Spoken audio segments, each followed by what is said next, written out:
মার্চেই প্রচণ্ড গরম পড়ে গেছে, আর এই গরমেতে এরপর বাড়তেও থাকবে আর খাওয়া দাওয়ার কোনো রুচি থাকে না। তাই মুখের গরমে মুখের রুচি ফেরাতে বা হালকা পাতলা কিছু খেতে হলে এই রেসিপিটা একদম পারফেক্ট। এখানে আমি মটর ডাল নিয়েছিলাম হাফ কাপের মতো, যা আমি 2 থেকে 3 ঘন্টার মতো ভিজিয়ে রেখেছিলাম। একটুখানি তুলে নিলাম, আর বাকিটা আমি একটা মিক্সিং জারে নিয়ে এখানে 3টে কাঁচা লঙ্কা, তার সঙ্গে একটুখানি আদা দিয়ে একটা পেস্ট বানিয়ে নিলাম।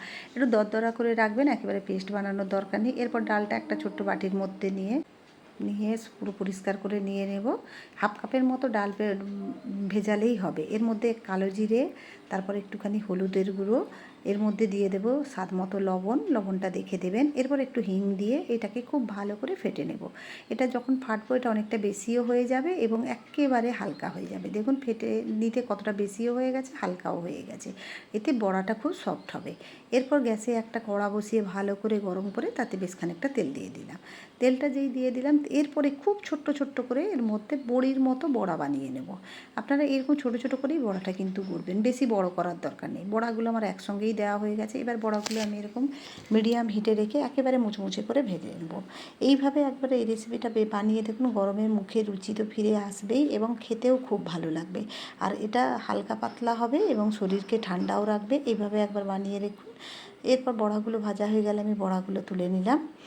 তুলে নেওয়ার পর দেখুন এর মধ্যে আমি আর একটুখানি তেল দিলাম, দিয়ে একটা শুকনো লঙ্কা ফোড়ন দিয়ে তার মধ্যে আমি একটুখানি পাঁচ ফোড়ন দিয়ে দিলাম। তারপর একটা আলু, একদম ছোট, বেশি বড় সাইজের না, একটা আলু কেটে ছোটো ছোটো ডুমো ডুমো করে কেটে দিয়ে দিলাম। আলুটা একটু ভাজা ভাজা হতে এতে 2টো কাঁচা লঙ্কা ভেঙে দিয়ে দিলাম। এরপর দেখুন আমি বেশ খানিকটা কুমড়ো শাক কেটে ধুয়ে পরিষ্কার করে রেখেছিলাম। পাতা সহ কুমড়ো শাক একেবারে নরম ছিল, কুমড়ো শাকটা দিয়ে দিলাম। এটা নরম শাকেই বেশি ভালো লাগবে। এরপরে আমি এখানে দেখুন যে ডালটা সরিয়ে রেখেছিলাম, মটরের ডালটা দিয়ে দিলাম, গোটা গোটা ডাল। এটা যখন মুখে পড়বে কি দুর্দান্ত যে লাগবেন, একবার বানিয়ে দেখুন, না বানালে বুঝবেন কী করে। হলুদ আর লবণটা দিয়ে দিলাম, দিয়ে আর এদিকে বড়াতেও লবণ দেওয়া আছে, যার জন্য লবণটা দেখে দেবেন। সব কিছু একটু মিক্স করে নিয়ে ঢাকা দিয়ে, যাতে শাকটা নরম হয়ে যায়, ঢাকা দিয়ে এটাকে 5 থেকে 7 মিনিটের মতো হতে দিলাম। কুমড়ো শাক একটু খসখসে হয়ে থাকে, অনেকেই খেতে পছন্দ করে না, কিন্তু এইভাবে একবার বানিয়ে দেখুন, দুর্দান্ত লাগবে আর খুবই ভালো লাগবে। গরমে তো খুবই ভালো লাগবে। দেখুন শাকটা একেবারে নরম বলে একেবারে সঙ্গে সঙ্গে দেখুন পুরো জড়ে গেছে। এরপর আমি এতে জল দিয়ে দিলাম। কোনো রকম মশলা আমি আর এতে কিছু দেবো না, যাতে শাকটা ডুবে যায় সেই হিসেবে এখানে জল দিতাম। পরিমাণে এখানে 1 গ্লাসের মতো জল দিলেই হবে। দেখুন জলটা দেওয়ার পরে আমি এতে কিছুই এমন মশলা দিইনি।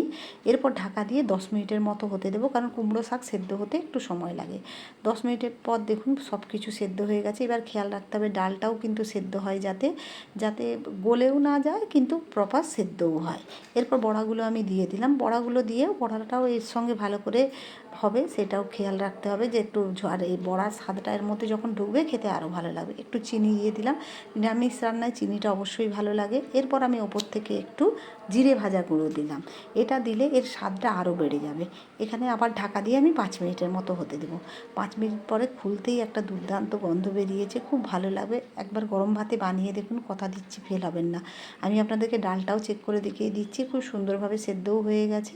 এইভাবে সব দেখুন মিডিয়াম হিটে রেখে একটু ফুটিয়ে নেব। আপনারা দেখবেন গরম ভাতে এত ভালো লাগবে যে এটা দিয়েই পুরো ভাতটা খাওয়া হয়ে যাবে। এরপর আমি গ্যাসের ফ্লেমটা অফ করে দেবো, দিয়ে চলুন এটা গরমা গরম সার্ভ করে দেওয়া যাক। কেমন লাগলো আমার এই সিম্পল রেসিপিটা অবশ্যই কমেন্ট করে জানাবেন, পারলে একটা লাইক দেবেন।